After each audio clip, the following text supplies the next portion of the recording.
Special English.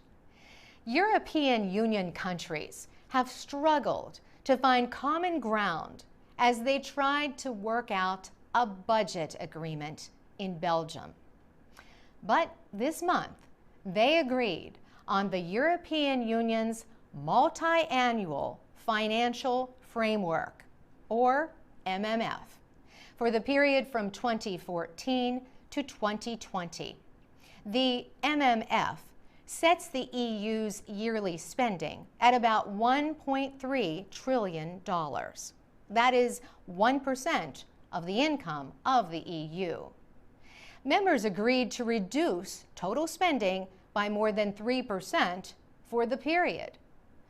This is the first time that members have accepted cutting costs. European Council President Herman van Rompuy spoke after the agreement was announced.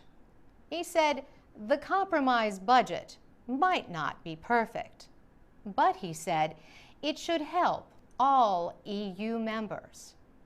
German Chancellor Angela Merkel praised the long-term spending plan. She said the agreement makes policy more predictable and enables members to act in Europe's interest.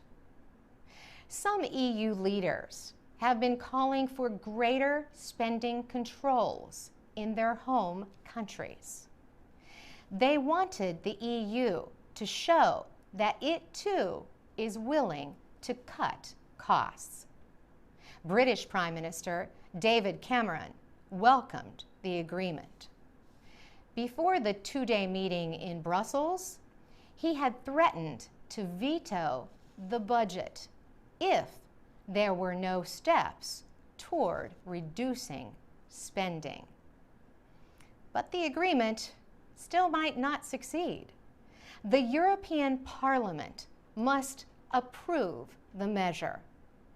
And some members of the Parliament say it fails to deal with many problems, like the sharp differences in wealth between rich and poor people. If the measure is approved, it will affect 28 European Union countries. The EU says Croatia is expected to join the group in July. For VOA Learning English, I'm Carolyn Presutti. This is the VOA Special English Economics Report. Leaders of the European Union say they will help Greece as it struggles under a mountain of debt. They promise to take action, if needed, to safeguard financial stability in the euro area as a whole.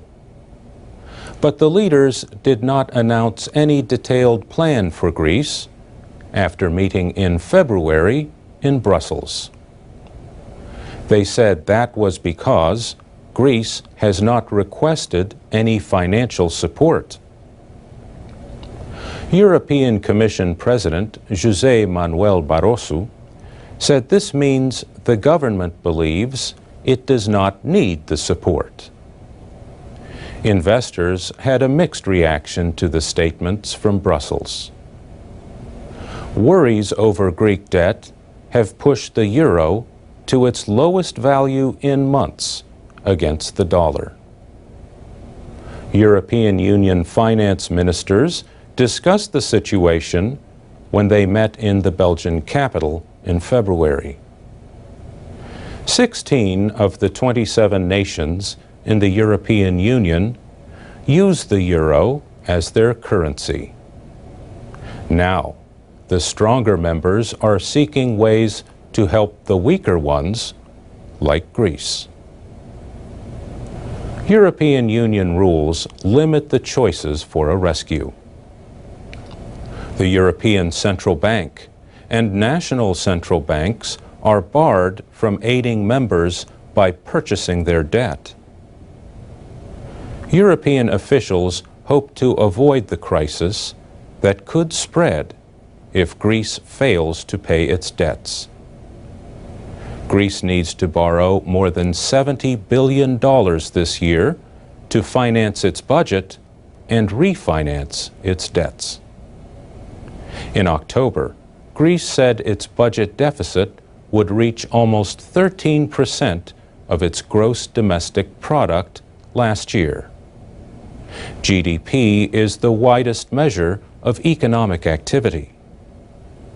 Greece represents less than 3% of the euro area economy, but its deficit is around 4 times the level permitted by the euro group. Greece has promised to cut public spending in an effort to reduce its deficit by 4 percentage points this year. And Greece is not the only country in trouble. High levels of public debt in Ireland, Portugal, and Spain are also worrying debt markets.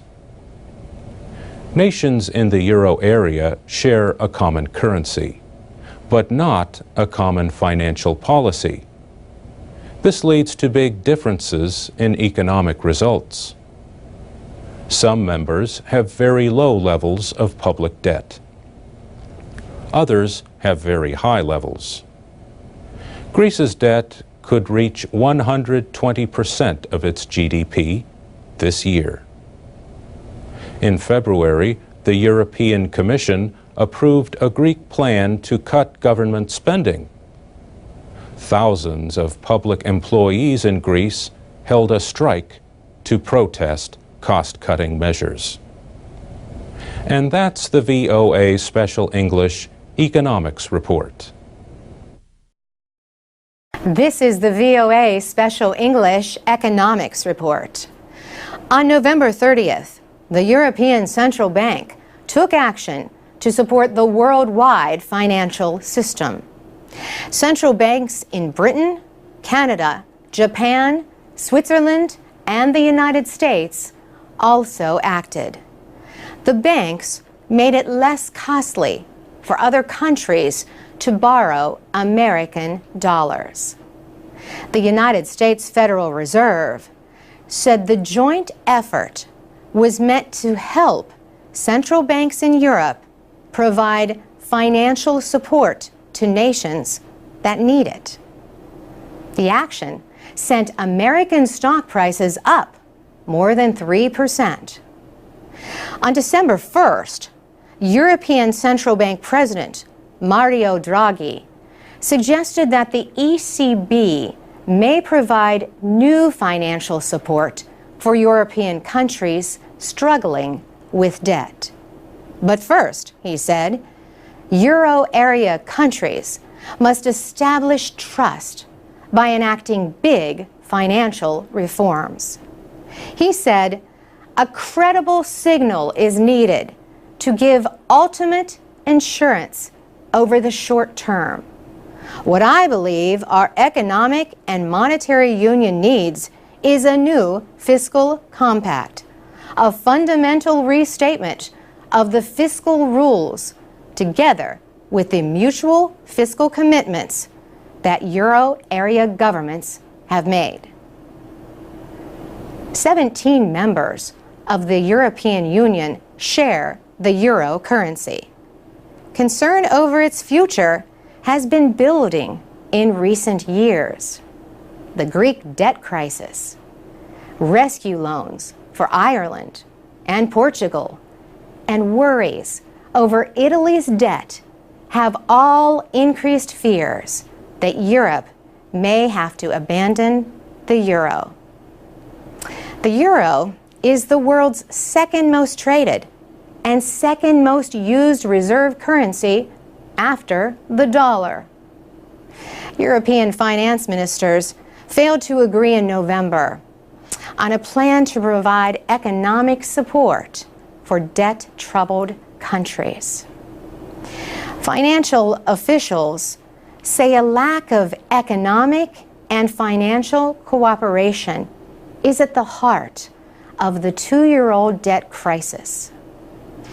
Dutch Finance Minister Jan Kees de Jager said there is a strong need for tougher rules. Lack of economic reforms and lack of fiscal discipline has brought us into this crisis.